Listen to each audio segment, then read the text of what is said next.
Hello everyone.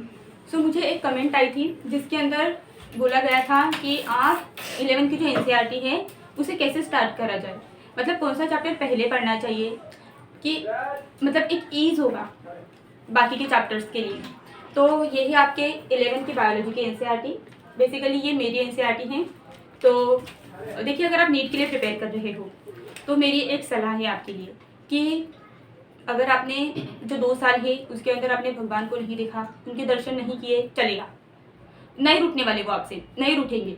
लेकिन अगर आपने 11th एंड 12th की बायोलॉजी एनसीईआरटी नहीं पढ़ी तो आपको बहुत दिक्कत आएगी आपके एग्जाम्स में।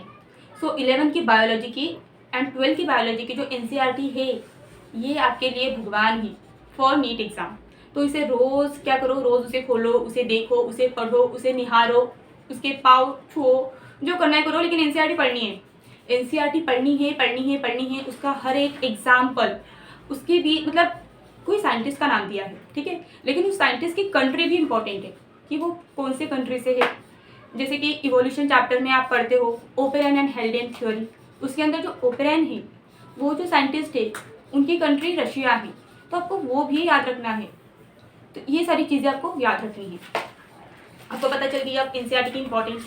तो हमारा जो टॉपिक है वो ये है आज का कि 11 की एनसीईआरटी में हमें कौन सा चैप्टर पहले स्टार्ट करना है। तो जो चैप्टर को पहले स्टार्ट करना है तो 11 की एनसीईआरटी में बेसिकली 5 यूनिट्स है। Unit 1, unit 2, unit 3 and unit 4 and unit 5। 5 units है। वो जो 5 यूनिट्स है उसके अंदर जो फर्स्ट यूनिट है वो है diversity in the living world. Second unit है structural organisation in plant and animal. Third unit है स्ट्रक्चर एंड फंक्शन। जो आपका फोर्थ यूनिट है वो प्लांट से रिलेटेड है, प्लांट फिजियोलॉजी। एंड जो आपका फिफ्थ यूनिट है वो है ह्यूमन फिजियोलॉजी। तो बेसिकली यहाँ पर मैंने चीज़ें लिख के भी रखी है कि किस यूनिट से कितने क्वेश्चन फ्रेम होते हैं, ठीक है। तो जो यूनिट 1 है आपका, आप लिख लो, आप अपनी एनसीईआरटी ओपन कर लो और जो मैं बोल रही हूँ आप भी मेरे साथ को लिखते चलो। तो जो आपका फर्स्ट यूनिट है उससे 10 to 12 क्वेश्चन फ्रेम होते हैं, ठीक है। जो आपका सेकेंड यूनिट है उससे 3 to 5 क्वेश्चन फ्रेम होते हैं। जो आपका थर्ड यूनिट है उससे 6 to 7 क्वेश्चन फ्रेम होते हैं इन नीट एग्जामिनेशन। जो आपका यूनिट 4 है उससे 7 to 9 क्वेश्चन फ्रेम होते हैं। जो आपका यूनिट 5 है उससे 11 to 14 क्वेश्चन फ्रेम होते हैं। सो जो आपका यूनिट 5 है ह्यूमन फिजियोलॉजी, उसे very very very very very IMP कर लो। उसमें से आपको एक भी चैप्टर नहीं छोड़ना है, एक भी चैप्टर स्किप नहीं करना है। तो सबसे पहले आप कौन सा चैप्टर स्टार्ट करें। सबसे पहले चैप्टर द लिविंग वर्ल्ड है, लेकिन द लिविंग वर्ल्ड को रखो बाजू में। सबसे पहले आपको आना है चैप्टर नंबर 8। चैप्टर नंबर 8 है cell the unit of life. तो सबसे पहले आपको यही चैप्टर पढ़ना है कि cell the unit of life. ये जो चैप्टर है इसके अंदर ज़्यादा कुछ पढ़ना नहीं है। बेसिकली सेल क्या होता है, उसके बाद प्रोकार्योटिक और यूकार्योटिक सेल, फिर सेल के अंदर चीज़ें क्या होती है, न्यूक्लियस होता है, वैक्यूल होता है, एंडोप्लाज्मिक रेटिकुलम होते हैं, गोल्जी बॉडी होती है, तो कौन क्या बनाता है, किसका क्या फंक्शन है, ये सारी चीज़ें पढ़नी है। प्रोकार्योटिक सेल, यूकार्योटिक सेल पढ़ना है, ठीक है। तो आपने सेल पढ़ लिया। और बेसिकली सेल क्या होता है जरा बता दो ना, सेल क्या होता है। सेल क्या होता है, सेल कुछ नहीं है, एक प्लाज्मा मेम्ब्रेन होती है, प्लाज्मा मेम्ब्रेन आउटर कवर, और उसके अंदर साइटोप्लाज्म, साइटोप्लाज्म के अंदर भी न्यूक्लियस तैर रहा है, साइटोप्लाज्म के अंदर माइटोकॉन्ड्रिया तैर रहा है, ठीक है। अगर प्लांट सेल है तो क्लोरोप्लास्ट भी है। यही होता है एक सेल, और कुछ नहीं है। अब प्रोकार्योटिक सेल और यूकार्योटिक सेल, तो मैं आपसे बात कर रही हूँ, आप लोग मुझे सुन रहे हो, तो मैं कौन सा सेल हूँ, मैं एक यूकार्योटिक सेल हूँ। और आप लोग जो मुझे सुन रहे हो आप भी एक यूकार्योटिक सेल हो। तो cell the unit of life chapter आपको सबसे पहले स्टार्ट करना है। ये चैप्टर के बाद आप चैप्टर नंबर 8 सबसे पहले, then chapter number 10। Chapter number 10 है cell cycle and cell division. अब सेल आपने पढ़ लिया, फिर अब सेल साइकिल पढ़ लो, वो कैसे डिवाइड करता है। तो यहाँ पर आपको 2 डिवीजन पढ़नी है, mitotic division and meiotic division, mitosis and meiosis. ये जो डिवीजन है इसे इतने अच्छे से करो ना, क्योंकि जब आप 12th में जाओगे आप ह्यूमन रिप्रोडक्शन पढ़ोगे, वहाँ पर आप देखोगे कि जो एक सेल होता है, जो स्पर्म होता है, जब वो सेल बनेंगे तो तब कैसे माइटोसिस होता है, कैसे मियोसिस होता है। आप 12th के अंदर ही जब आप sexual reproduction in flowering plant, ये 12th का टॉपिक है, जब आप ये पढ़ोगे तो वहाँ पर भी आपको डिवीजन पढ़नी है कि एमएमसी जो मेगास्पोर मदर सेल होती है, माइक्रोस्पोर मदर सेल होती है, तो उसके अंदर कितनी मियोसिस होती है, कितनी माइटोसिस होती है, आपको पता होना चाहिए। एक मियोसिस डिवीजन 4 सेल बनाती है और एक माइटोटिक डिवीजन 2 सेल बनाती है। माइटोटिक इक्वेशनल डिवीजन होती है, मियोसिस रिडक्शनल डिवीजन होती है। मियोसिस के अंदर मियोसिस 1 एंड मियोसिस 2 ऐसे 2 मियोसिस होते हैं, मियोसिस 1 मियोसिस 2, मियोसिस 1 और मियोसिस 2 दोनों मिलाकर हम मियोसिस कहते हैं। तो आपको बेसिक पता होना चाहिए, सेल साइकिल पता होना चाहिए। सेल साइकिल के अंदर क्या होता है, इंटरफेस होता है, इंटरफेस और फिर एम फेस। इंटरफेस के 3 फेस होते हैं, G1 face, S face, G2 face और फिर एम फेस। एम फेस के अंदर प्रोफेस, मेटाफेस, एनाफेस, टीलोफेस। तो ये सारी चीज़ें आपको पढ़नी है cell cycle and cell division chapter के अंदर, जो कि बहुत इंपॉर्टेंट है। ठीक है, अब ये आपका बेसिक है। जब आप 12th में जाओगे, जब आप, मैंने कहा ना, human reproduction and reproduction in flowering plant जो होता है ना, sexual reproduction in flowering plant, वहाँ पर मियोसिस आएगा, माइटोसिस आएगा। ठीक है, एमएमसी क्या है, सेल ही तो है, मेगास्पोर, मदर सेल। तो फिर सेल क्या है, तो क्या बोला मैंने, कुछ नहीं होता, एक आउटर कवर होता है जिसे मेम्ब्रेन कहा जाता है, प्लाज्मा मेम्ब्रेन, और उसके अंदर साइटोप्लाज्म होता है। साइटोप्लाज्म के अंदर चीज़ें बस तैर रही है, न्यूक्लियस, न्यूक्लियस के साथ एंडोप्लाज्मिक रेटिकुलम, सारी चीज़ें तैर रही होती है। और सेल 2 टाइप के होते हैं, प्रोकैरियोटिक सेल, यूकैरियोटिक सेल। ठीक है, अब ये 2 चैप्टर पढ़ लिए। सबसे पहले chapter number 8, then chapter number 10। उसके बाद क्या करो, उसके बाद जंप करो यूनिट 1 पर। फिर यूनिट 1 में द लिविंग वर्ल्ड पढ़ो, द लिविंग वर्ल्ड के बाद बायोलॉजिकल क्लासिफिकेशन पढ़ो, प्लांट किंगडम पढ़ो, और प्लांट किंगडम के बाद एनिमल किंगडम पढ़ डालो। इसके अंदर आपको क्या पढ़ना है, द लिविंग वर्ल्ड के अंदर आप ना सच्चाई का सामना करोगे। सच का सामना, हमें क्या लगता है, ग्रोथ क्या है, ग्रोथ मतलब अगर कोई लिविंग ऑर्गेनिज्म है तो वो ग्रो करेगा, लेकिन आप जानोगे द लिविंग वर्ल्ड चैप्टर में, आप जानोगे कि ऐसा कुछ होता है नहीं। जो ग्रो करेगा इसका मतलब ये नहीं है कि वो लिविंग हो ही, क्योंकि जो मतलब माउंटेन्स होते हैं, तो नॉन लिविंग मैटर भी ग्रो करता है। मिट्टी गिरेगी, ग्रोथ हुई, मिट्टी गिरी, ग्रोथ हुई, तो वो तो नॉन लिविंग चीज़ है। ठीक है, तो फिर ग्रोथ के 2 टाइप आ जाएंगे, इंट्रिंसिक ग्रोथ, एक्सट्रिंसिक ग्रोथ। एक होता है अंदर की ग्रोथ, एक होती है बाहर की ग्रोथ। सो इंट्रिंसिक ग्रोथ क्या है, कैरेक्टरिस्टिक फीचर है लिविंग ऑर्गेनिज्म का, और जो बाहर से होता है ना, उसे कहते हैं एक्सट्रिंसिक ग्रोथ, जो कि कैरेक्टरिस्टिक फीचर नहीं है लिविंग ऑर्गेनिज्म का। सो द लिविंग वर्ल्ड के अंदर आप क्या पढ़ोगे, आप एक साइंटिस्ट के बारे में पढ़ोगे, लीनियस के बारे में, कार्ल लीनियस। ठीक है, वहाँ पर हमें बायोलॉजिकल नॉमेनक्लेचर के 4 रूल्स पढ़ने हैं। वहाँ पर आप और एक वो हायरार्की पढ़ोगे, species, genus, then folk, family, order, class, folk, family, order, class, उसके बाद डिवीजन, और फिर आ जाएगा आपका किंगडम। डिवीजन और फाइलम, और फिर किंगडम। डिवीजन प्लांट के लिए, फाइलम एनिमल के लिए, और फिर kingdom. Species, genus, family, order, class, division, phylum, division plant के लिए, फाइलम एनिमल के लिए, और किंगडम। तो ये हायरार्की भी आपको याद रखनी है। और ये जो हायरार्की मैंने बताई, ये असेंडिंग ऑर्डर में है। ठीक है, तो डिस्केंडिंग ऑर्डर में क्या हो जाएगा, किंगडम, किंगडम के बाद फाइलम और डिवीजन, उसके बाद क्या आ जाएगा, क्लास, फिर ऑर्डर, फिर फैमिली, फिर जीनस और स्पीशीज। तो आपको एकदम अच्छे से ये जो मैंने हायरार्की बोली है आपको ऐसे ही याद होनी चाहिए। ठीक है, फिर आपको वही पढ़ना है, बोटैनिकल गार्डन, जोलॉजिकल पार्क, फिर की के कुछ फीचर, तो यही पढ़ना है आपको द लिविंग वर्ल्ड चैप्टर में। उसके बाद बायोलॉजिकल क्लासिफिकेशन। बायोलॉजिकल क्लासिफिकेशन में आप 5 किंगडम पढ़ोगे, किंगडम मोनेरा, किंगडम प्रोटिस्टा, और देन किंगडम आप पढ़ोगे किंगडम प्लांटे, फंजा, एनिमिलिया। तो ऐसे 5 किंगडम पढ़ने हैं। तो यहाँ पर भी सेल का जिक्र होगा, आ गई ना सेल। तो cell the unit of life chapter में आपने पहले ही सेल के बारे में इन डिटेल पढ़ा है, आपको पता है प्रोकैरियोटिक सेल, यूकैरियोटिक सेल। तो बायोलॉजिकल क्लासिफिकेशन में अब आपको कोई कंफ्यूजन नहीं होगी। Now you are aware about कि सेल क्या होती है। तो यहाँ पर आपको वो चैप्टर ने मदद की। इसके बाद बायोलॉजिकल क्लासिफिकेशन में आपको 3 किंगडम एकदम अच्छे से पढ़ने हैं। कौन से है वो, आपको मोनेरा पढ़ना है अच्छे से, प्रोटिस्टा पढ़ना है, और फंजाई पढ़ना है। इन 3 किंगडम को एकदम अच्छे से पढ़ा। फिर प्लांट किंगडम, एनिमल किंगडम के कुछ बेसिक बताए हैं, और फिर प्लांट चैप्टर, एक प्लांट किंगडम अलग चैप्टर है और एनिमल किंगडम अलग चैप्टर है। फिर प्लांट किंगडम के अंदर आपको पूरा मतलब प्लांट की लाइफ साइकिल, फिर कैसे प्लांट का इवोल्यूशन हुआ, अलगे से ब्रायोफाइटा, ब्रायो से टेरिडो, टेरिडी से जिम्नो, जिम्नो से एंजियो, ये सारी चीज़ें पढ़नी है।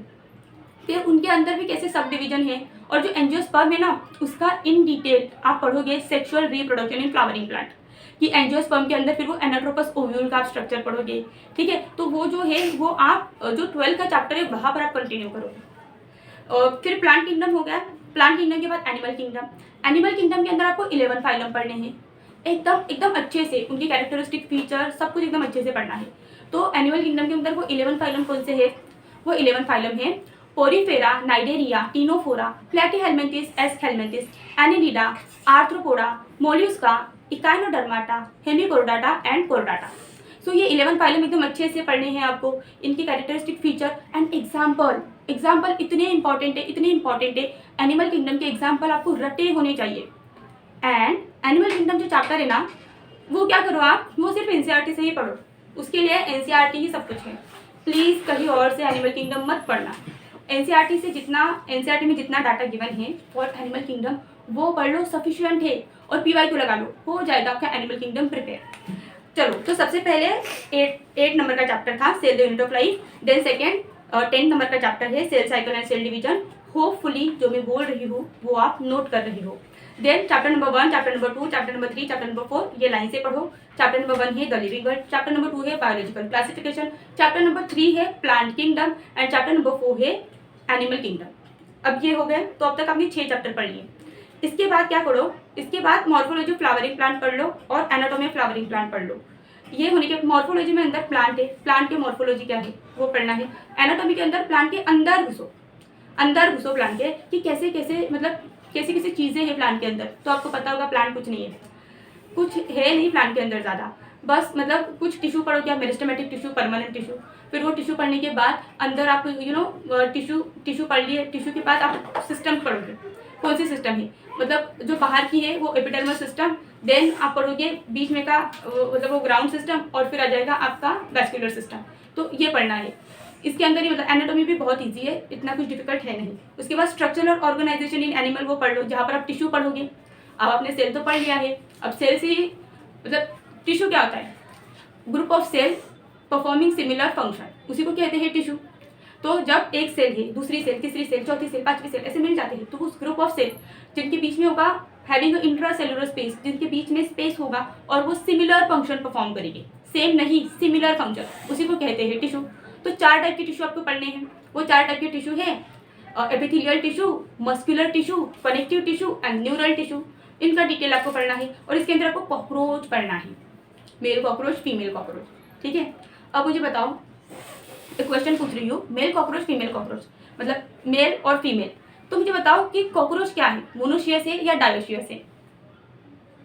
सो कॉकरोच जो होता है वो डायोशियस है। डायोशियस मतलब यूनिसेक्सुअल।